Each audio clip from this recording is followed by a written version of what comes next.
Hoy vamos a aprender sobre el paso del Jordán. Aún no les han llegado los impresos, ¿verdad? Lo echaremos un vistazo cuando lo tengamos. Primero les leo Josué capítulo 3. Josué capítulo 3, versículo 8.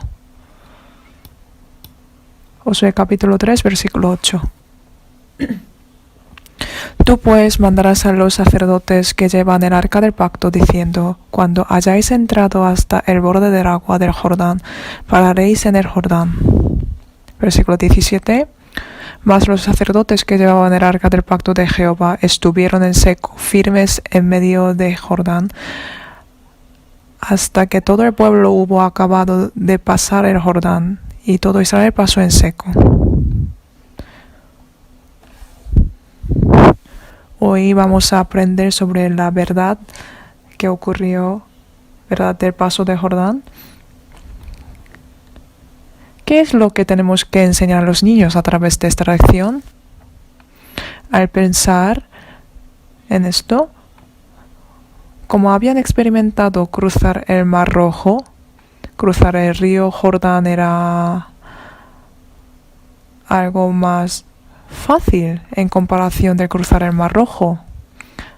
Hay una diferencia, sin embargo, entre la disciplina del Mar Rojo y del río Jordán.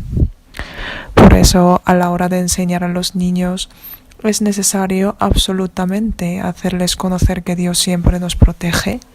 Además, conocer la gracia de Jesús y evangelizar. En caso de Mar Rojo, Dios primero separó el mar y le hizo pasar al pueblo de Israel. Y en caso del río Jordán, los sacerdotes llevando el arca de pacto entraron al río primero y después el aguas de Jordán se separaron.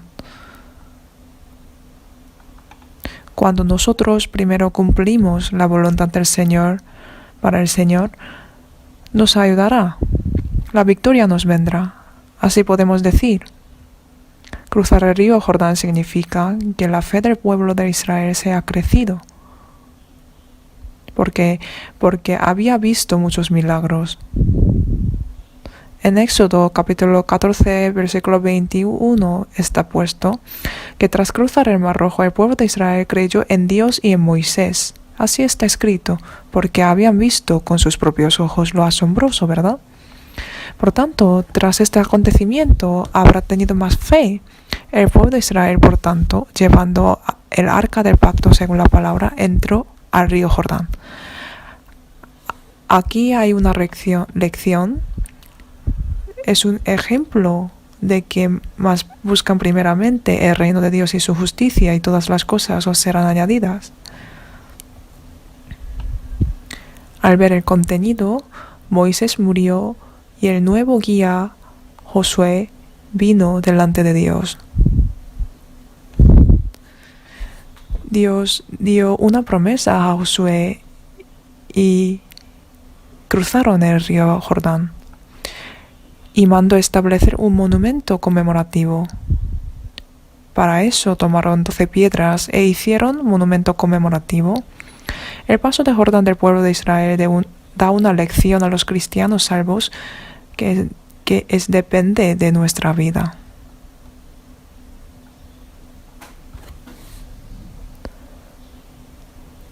Hay una alabanza que dice: unos días después pasaré a Jordán y lo veré. Ese Jordán se refiere a este Jordán. Cuando cruzamos al Jordán, que es la frontera de la vida y muerte, nosotros veremos a Dios. Esto es la frontera de la muerte. Y si vemos la muerte de Moisés, Números capítulo 20, vamos a buscar Números capítulo 20. Números capítulo 20, versículo 10.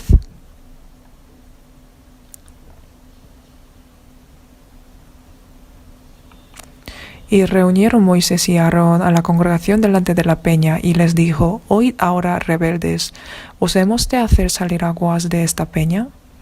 Entonces alzó Moisés su mano y golpeó la peña con su vara 2 veces, y salieron muchas aguas, y bebió la congregación y sus bestias. Y Jehová dijo a Moisés y a Aarón: ¿Por cuánto no creísteis en mí para santificarme delante de los hijos de Israel? Por tanto, no meteréis esta congregación en la tierra que les he dado.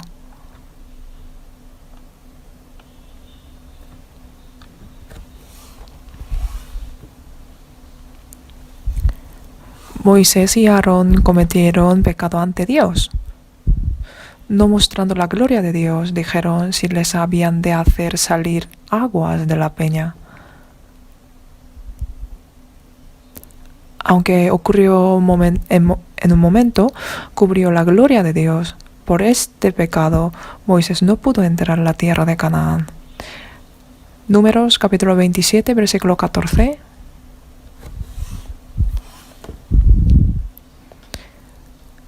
Números capítulo 27, versículo 14.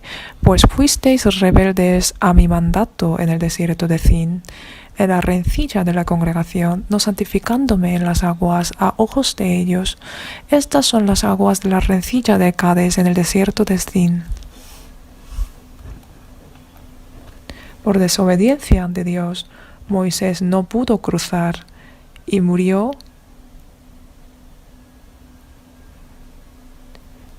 Y Josué se convirtió en el nuevo líder y llevó al pueblo de Israel a cruzar el río Jordán. Si vemos a Josué, él fue una persona preparada durante mucho tiempo. Además, fue una persona muy valiente, ha sido enseñada por la palabra de Dios. Él estaba lleno del Espíritu Santo y vivió una vida santificándose. Fue una persona que ha venido preparando durante mucho tiempo. Éxodo capítulo 17, versículo 9.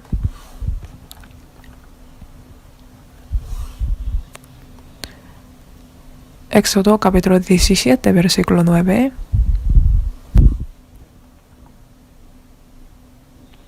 Y dijo Moisés a Josué: escógenos varones y sal a pelear contra Amalec.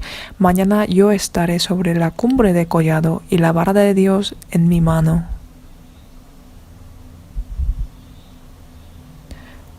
E hizo Josué como le dijo Moisés, peleando contra Amalec, y Moisés y Aarón y Hur subieron a la cumbre de collado. Y si vemos capítulo 17, versículo 13, y Josué deshizo a Amalec y a su pueblo a filo de espada.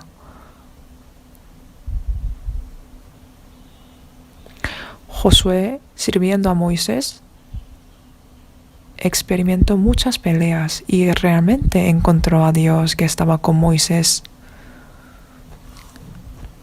Por eso, Josué fue el hombre preparado. El hombre preparado. Cuando establecemos al hombre en la iglesia, ocurre esto. ¿Qué condición fijamos a la hora de levantar a un hombre en la iglesia? ¿Qué sería? Para llevar a cabo un servicio levantamos a los obreros, ¿verdad? Lo primero que se pregunta es si es bueno, si es buen hombre, si es manso. Eso es la primera condición. Por eso la primera condición que ve el pastor Juan Lee también, me contó un pastor. La primera condición que ve el pastor Juan Lee primero es que si ese hombre es bueno. Los encargados de la obra de Dios en la iglesia son principalmente mansos. Moisés tenía dolor en el corazón. Josué aprendió de él, y en 1 Timoteo capítulo 3 versículo 10 pone: y estos también sean sometidos a prueba primero, y entonces ejercen al diaconado si son irreprensibles. Primero somete a alguno a prueba, y si tiene un corazón manso, es apto para hacer la obra del Señor.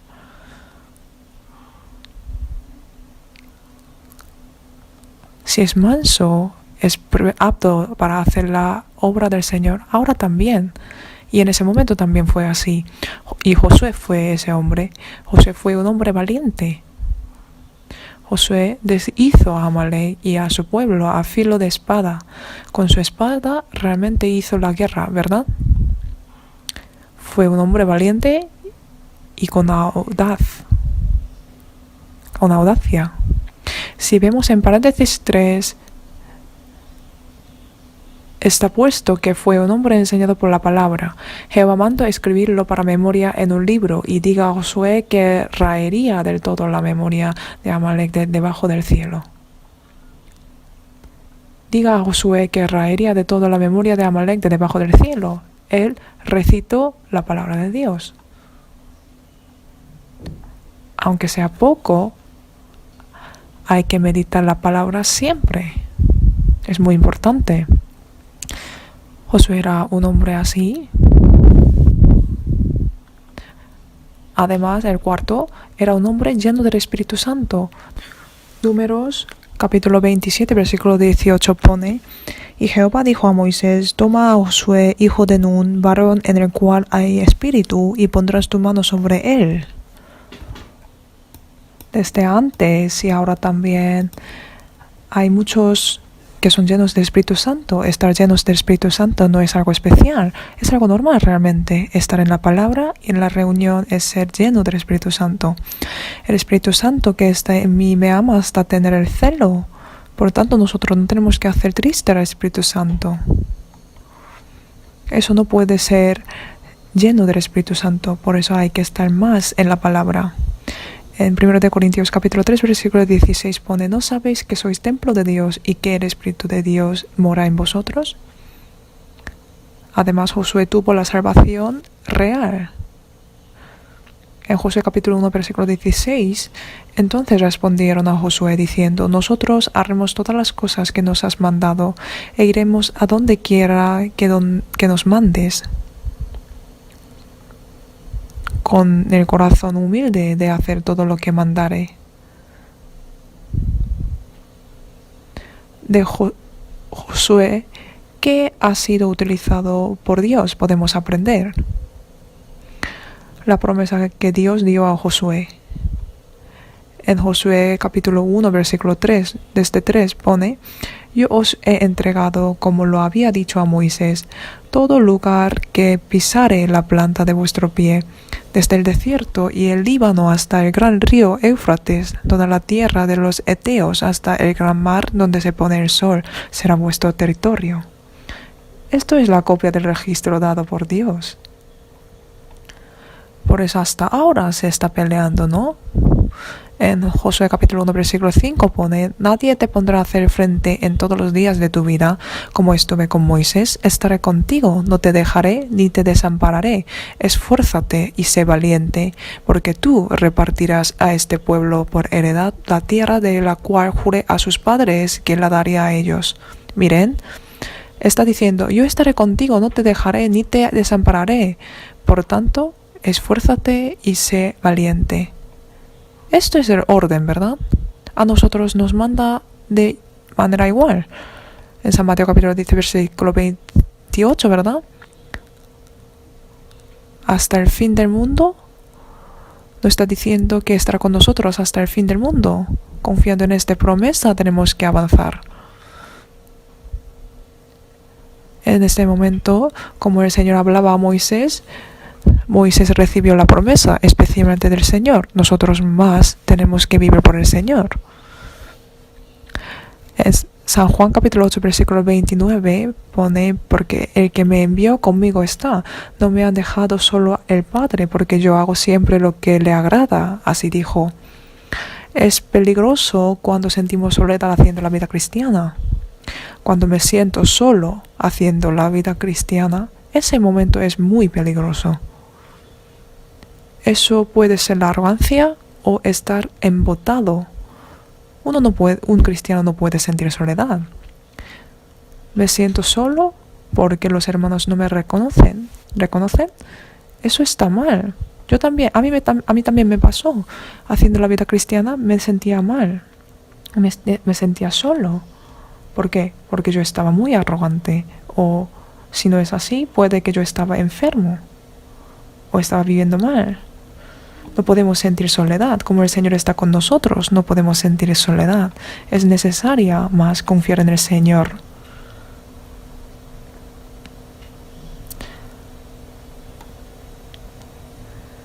Por eso aquí en 1 Corintios capítulo 16, versículo 13 pone: velad, estad firmes en la fe, portados varonilmente y esforzaos. Así dijo. Como el Señor prometió a Josué, a nosotros también prometió. No tenemos que perder la audacia hasta su venida. Es muy importante. Cuarto, pone pasar el río Jordán, así está escrito. Para conquistar la tierra prometida, que es Canaán, fue necesaria cruzar el río Jordán. Antes de cruzar el río, antes de pasar el río, lo que pido fue santificaos. Santificaos ante Dios. En Josué capítulo 3, versículo 5 pone: y Josué dijo al pueblo: santificaos, porque Jehová hará mañana maravillas entre vosotros. Miren aquí. Aquí pone santificaos, ¿verdad? Si no nos santificamos por nuestra cuenta, ocurren problemas. Porque cada uno sabe cómo está su corazón ante Dios. Y solamente por sí mismo sabe que si están santificándose o no.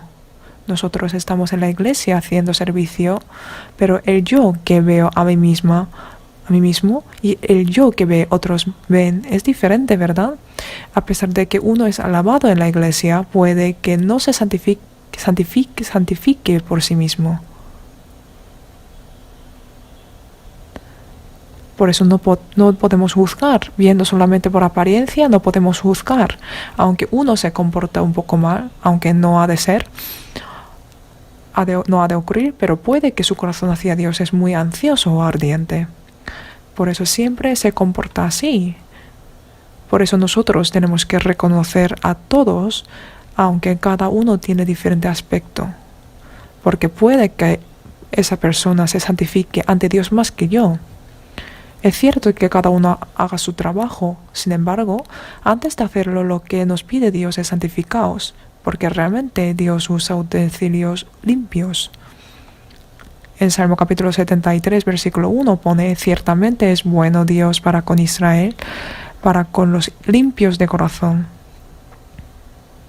A los de limpios de corazón.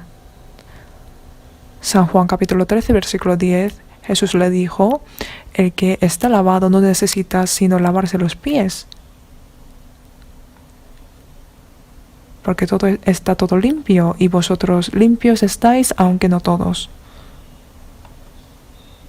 Limpiamos los pies todos los días. No es limpiar alguna parte solamente, sino todas las partes todos los días. Igual que esto, nosotros en la reunión tenemos que limpiarnos unos a otros en la palabra. Esto es la condición de la santidad. La condición de la santidad. En Levítico capítulo 11, versículo 45 pone: porque yo soy Jehová que os hago subir de la tierra de Egipto para ser vuestro Dios. Seréis pues santos, porque yo soy santo. Nos pidió. En 1 de Tesalonicenses capítulo 5, versículo 23 pone: y el mismo Dios de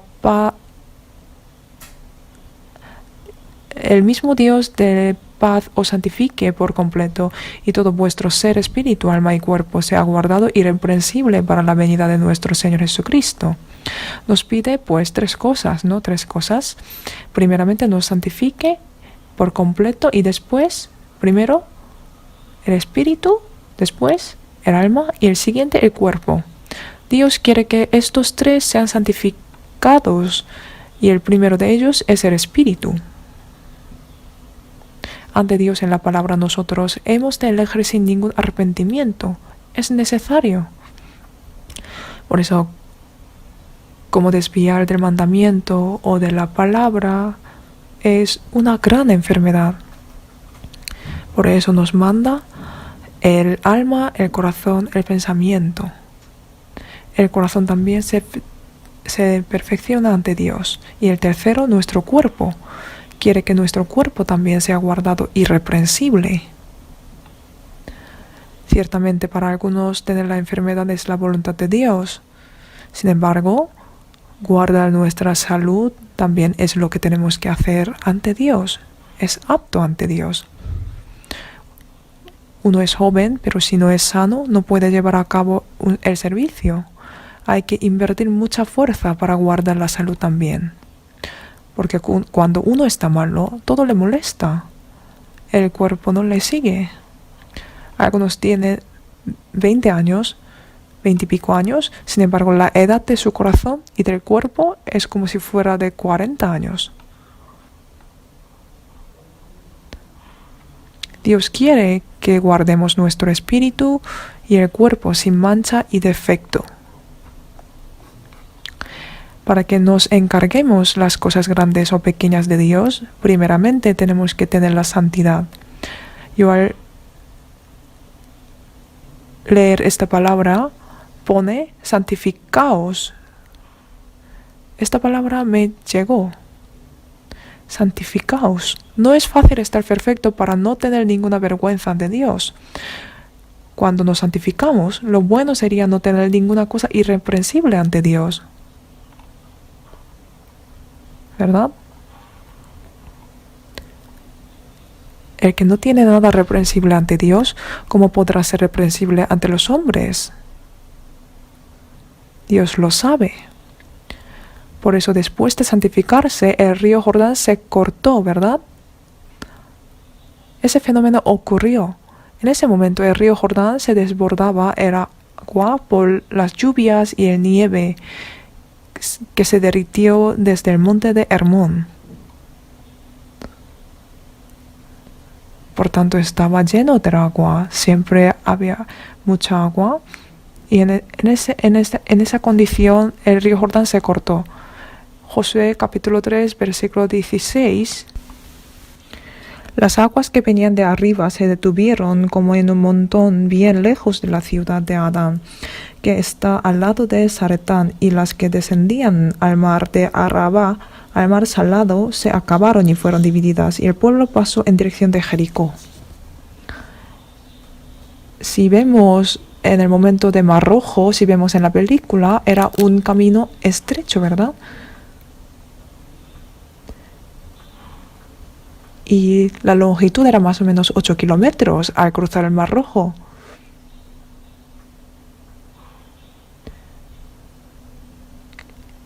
Ha de ser 8 kilómetros para que pueda cruzar todo el pueblo de Israel. Por eso Dios sopló el viento de este toda la noche hasta que se cruce, ¿verdad? Y la longitud fue 8 kilómetros. 8 kilómetros es muy, muy lejos, ¿no? ¿Verdad? Hasta un pueblo que se llama Yangtze podría ser 8 kilómetros. Esos 8 kilómetros, el pueblo de Israel andó todo este 8 kilómetros. Fue un camino muy lejos. Igual que esto, el río Jordán también era un camino bastante largo. Por eso aquí pone se detuvieron como en un montón bien lejos de la ciudad de Adán, que está al lado de Zaretán. Nosotros podemos saber que es un camino largo porque más o menos hasta Zaretán era 35 kilómetros. No es un camino que podemos imaginar. Sin embargo, esa gran cantidad de agua se cortó, se paró, entonces era un paisaje muy maravilloso, ¿verdad? Y el arca de pacto estaba firme en el medio del río Jordán. Está escrito. ¿Qué significa el arca de pacto? Primeramente los sacerdotes pisaron el agua con el pacto del arca, y el pueblo de Israel, el arca de pacto, perdón, y el pueblo de Israel estaba lejos, es decir, tenía una distancia más o menos 1 kilómetro del arca del pacto. Nosotros de lejos podemos ver la victoria de Dios y podemos ver que Dios está con nosotros. Lo que está protegiendo del poder de la muerte es la palabra de Dios, ya que el aguijón de la muerte es el pecado y el poder del pecado la ley. Mas gracias sean dadas a Dios que nos da la victoria por medio de nuestro Señor Jesucristo. Así está escrito. Realmente ahora también está protegiendo. En 2 de Tesalónica pone, porque ya está en acción el misterio de la iniquidad, solo que hay quien al presente lo detiene, hasta que él a su vez se ha quitado de en el medio. Por eso, en ese momento también el poder de Dios, el arca del pacto, es el poder de Dios. El arca del pacto significa misericordia de Dios. Como el arca del pacto estaba firme en el río Jordán, el agua se cortó. Sin embargo, viéndolo, si no lo creemos, no crecería el infierno, ¿verdad? Abajo pone, se ha cruzado el lugar seco. Así está escrito. En capítulo 3, versículo 17 pone, mas los sacerdotes que llevaban el arca del pacto de Jehová estuvieron en seco, firmes en medio de Jordán, hasta que todo el pueblo hubo acabado de pasar el Jordán y todo Israel pasó en seco. El mismo paisaje que el éxodo ocurrió. Y ahora vemos la palabra de la promesa. San Juan capítulo 10 versículo 28. Y yo les doy vida eterna y no perecerán jamás. Y nadie las arrebatará de mi mano. Realmente habrá tenido este corazón. Al ver el gran milagro de Dios, el pueblo habrá decidido así. Ahora también nosotros podemos creer en la palabra de Dios porque estamos viendo su poder y su misericordia. Primero de Juan capítulo 5 versículo 18 pone, sabemos que todo aquel que ha nacido de Dios no practica el pecado, pues aquel que fue entregado por Dios le guarda y el maligno no le toca. Al ver el poder de Dios podemos sentirlo. Sin embargo, ¿qué es el río Jordán que está ante nosotros? ¿Con qué podemos cruzarlo? ¿Pretendemos cruzarlo con mi sabiduría, experiencia o confiando en el poder y la palabra de Dios? Para los cristianos, estar con Dios es la manera sabia de vencer a las dificultades. Tenemos que enfocarnos en el Señor, tenemos que volver nuestra dirección al Señor. Pedro se ha caído en el peligro al ver la tempestad. Sin embargo, el Señor no dejó a Pedro a que siga cayéndose. Sujetando a Pedro, subió junto con él al barco. Después de ascensión de Elías, con el que acompañaba a Dios, Eliseo preguntó, ¿dónde está Jehová, el Dios de Elías? Dios que estaba con Elías también estuvo con Eliseo. El río Jordán se dividió. Eliseo, experimentando el acompañamiento de Dios, pasó al río. Como el Señor estaba junto a él, pasó. Estaba acompañando. Es verdad, es cierto. Aunque yo sepa o no, siempre está junto conmigo. Sin embargo, en los días normales, ordinarios, no nos dimos cuenta de eso. Aunque me dé cuenta o no, Dios está conmigo. Sin embargo, ¿cuánto tiempo yo estoy con Él? Eso es la vida cristiana. Dios estaba con nosotros desde el principio y especialmente tras recibir la salvación, como el Padre está junto a nosotros. Sin embargo, el problema es que ¿cuánto tiempo yo estoy con el Dios que está conmigo siempre? El Dios que está junto con nosotros, para mostrarnos que es el amor de Dios, está con nosotros. Nosotros aprendemos de ese Dios de amor y amamos a otros con ese amor. Nos requiere esa expresión, estar con nosotros hasta que traguemos nuestra saliva y pone que nos guarda como el iris del ojo. Eso es el interés. Lo contrario del amor es sin interés, desinterés. Yo tampoco sabía antes, pero un cantante fue a otro país y preguntó, ¿cuál es lo contrario del amor? Y dijo que es desinterés. Uno siempre tiene interés al amante, a su amante, ¿verdad? Cuando despiertan los niños, la mirada de madre siempre está sus hijos, ¿verdad? La expresión de amor es el interés. El interés es gastar mi tiempo para ese objetivo. Eso es interés. Cuando amo a alguien, tengo interés en él. Y la expresión de ese interés es gastar o dar mi tiempo. Por eso, no tener interés es lo contrario del amor. Si uno tiene interés o ama a alguien, entregará su tiempo lo máximo posible para esa persona a la que amo. Por eso los novios y las parejas siempre preguntan: Cari, ¿cuántos me amas? ¿Cuánto tiempo estabas pensando en mí? Así preguntan, ¿no? Pregunta todo el día. Si ama de verdad, tiene interés y gastará mucho tiempo en él. Por eso el Señor siempre está con nosotros, y nosotros cuánto tiempo gastamos pensando en Dios, eso será la expresión de nuestro amor hacia Dios. Un estudiante joven dijo a sus padres que llevaban mal la vida cristiana. Así preguntó así: Papi, tú haciendo el diezmo del dinero, ¿por qué no haces el diezmo del tiempo? Es importante el diezmo del dinero, pero del tiempo puede que sea más importante. Nosotros podemos dar más dinero para el dinero, pero el tiempo no, porque el tiempo no se puede retrotraer. Entregar mi tiempo, que tiene límite, será la mayor expresión del amor. Al ver la promesa de que estará con nosotros hasta la muerte, hasta el fin, sabemos que no dejará de tener interés en nosotros.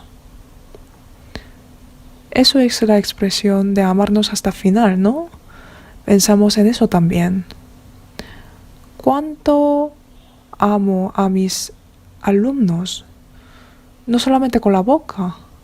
Con el interés del Señor tenemos que expresarles. A pesar de que estoy ocupada, gastamos tiempo para llamárselo y ayudarlos.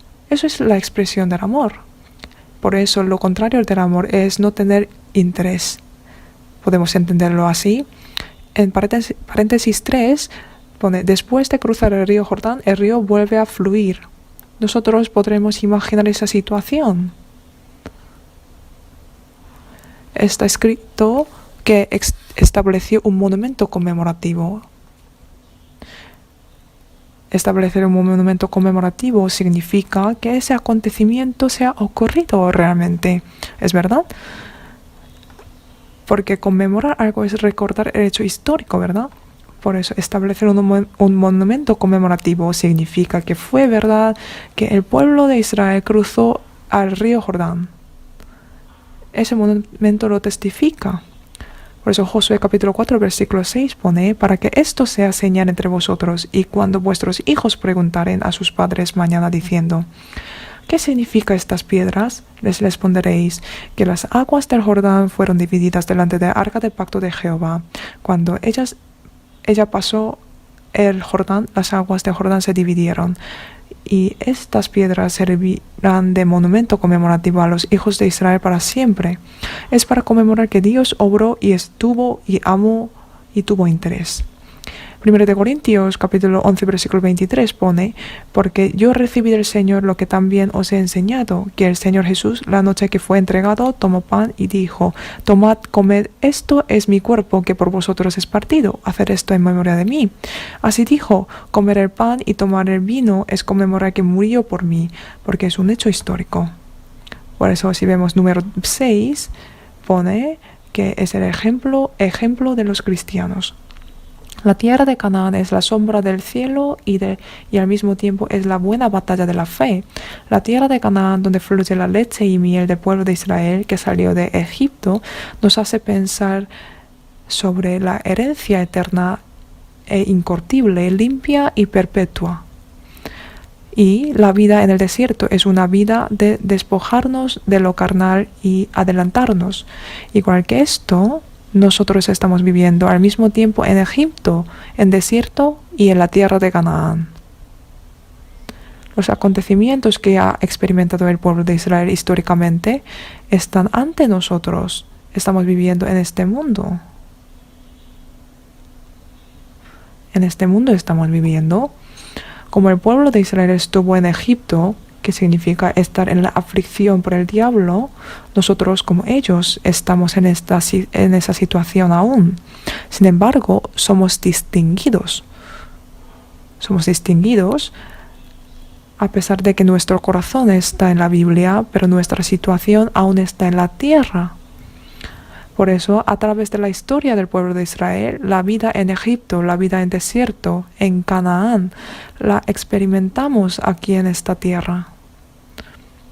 Por eso podemos obtener la lección de ellos carnalmente y espiritualmente. Josué capítulo 1, versículo 13 pone: yo os he entregado como lo había dicho a Moisés. Todo lugar que pisare la planta de nuestro pie. Es la promesa de Dios, porque Dios no cambia, su promesa no cambia. Voy a seguir leyendo. La primera obediencia respecto a la promesa de Dios es pisar el río Jordán con el arca del pacto para llegar a la tierra prometida. Esto pasa en nuestra vida cristiana. La promesa de Dios se cumple ciertamente y nunca se cambia. Nosotros, como el pueblo de Israel obedeció con detalle para obtener la tierra, tenemos que tener la imagen de la obediencia. Tenemos que grabar la palabra de Dios en nuestro corazón y según esa palabra tenemos que llevar la vida obediente. Cuando los sacerdotes que llevaban el pacto del arca pisaron el río Jordán, se separó. Esto significa que cuando busco primeramente el reino de Dios y su justicia, todas las cosas serán añadidas. El río Jordán es un nexo entre la vida y la muerte. Por eso fue un nexo de la vida de desierto con la tierra de Canaán. Nosotros, de la vida cristiana hasta llegar al cielo, tendremos ese nexo. Por eso los no salvos no pueden cruzarlo. Yo no sabía antes de recibir la salvación. Cantaba días tras días, unos días después así cantaron, unos días después de cruzar el río Jordán. Sin embargo, diciendo esa palabra, no sabe qué significado tiene tampoco. Nosotros, mirando a Josué, quien cruzó al río Jordán, estamos experimentando todos los acontecimientos históricos en este momento. Por eso el sacerdote, quien llevaba el arca del pacto, es la misericordia de Dios. Dios es misericordioso, ¿verdad? Está acompañándonos. Por eso, con tener un poco de distancia, podemos entender la santidad de Dios. Y a los niños, en esta lección, pienso en esto. Primero, pisar el río Jordán. Cuando pisó, el río se cortó, se dividió. El mar Rojo, Dios lo dividió primero y después les mandó cruzar. Como el pueblo de Israel había pasado el mar Rojo, pide algo más difícil. Requirió algo más. Podemos comparar nuestra vida cristiana con este río también. Cuando enseñamos estas cosas es importante hacerles entender. Hay que tener en cuenta a la hora de enseñar a los niños. Oremos juntos. Señor, te damos las gracias porque siempre estás con nosotros. Señor, que sabes todo nuestro pensamiento y todo nuestro ser. Confiamos solamente en ti. Señor, tú que estabas junto a Israel cuando pasaron el río Jordán, ahora estás con nosotros. Te damos las gracias por cuidarnos cuando nos acordemos de ti y cuando no también. Te entregamos las gracias por permitirnos este tiempo y situación y guiarnos y enseñarnos para que podamos predicar el amor recibido de ti a muchas personas. Nosotros sabemos que la expresión del amor es el interés.